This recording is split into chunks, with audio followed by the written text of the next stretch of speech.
Hey, I'm Dr. Jeremy Brook, and today I wanted to share a video with you about your fashion and your alignment. So believe it or not, you can use your clothes and accessories as a great way to improve your alignment, or rather to see if you're in or out of alignment and to improve your posture.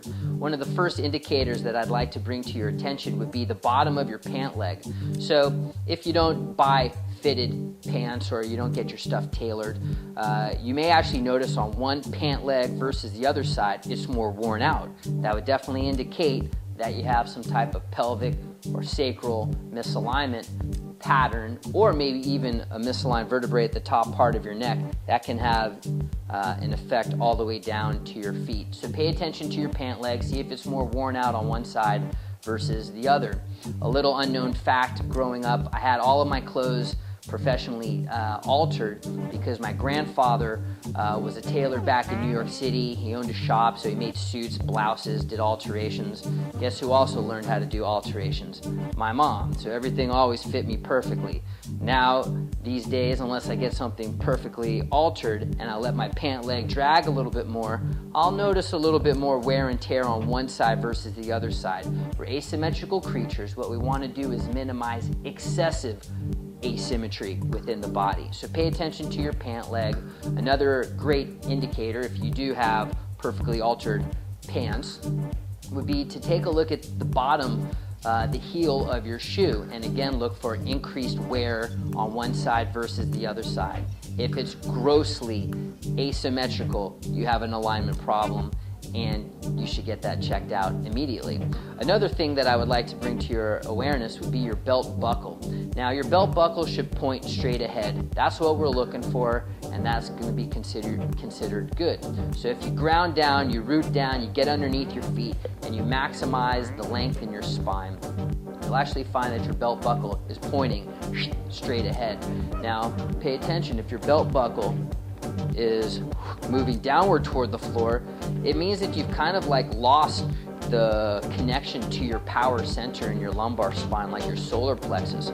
So pay attention to your belt. If you notice your belt's kind of like dropping forward, tune into that power center, maybe about an inch, 1.5,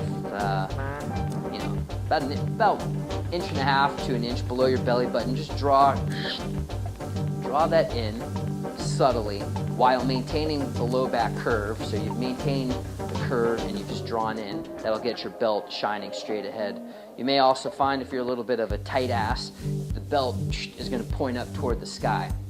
That situation is also not favorable, as it causes a lot of disc compression, whereas this is going to cause a lot of joint compression. So pay attention to the angle and orientation of your belt.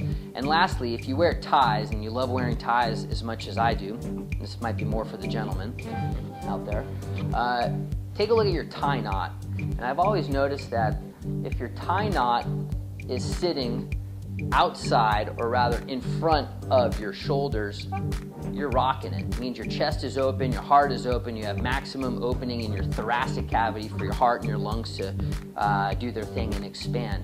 Now, however, if your heart is sunken in and your tie knot is kind of like behind or in back of your shoulder heads, it means you've got a collapsed chest, and we'd like for you to get your tie knot in front of your shoulder head. Another thing that you can also tell if your tie is dangling below your belt buckle, it means you need to elevate your heart. So you can use your tie, the tip of your tie, as an indicator as to whether you're slouching or slumping, and as well as your tie knot to determine if you're kind of like rounding as well. All right, hey, that's using your fashion to check your alignment and your posture. Thanks for watching, and have a great day.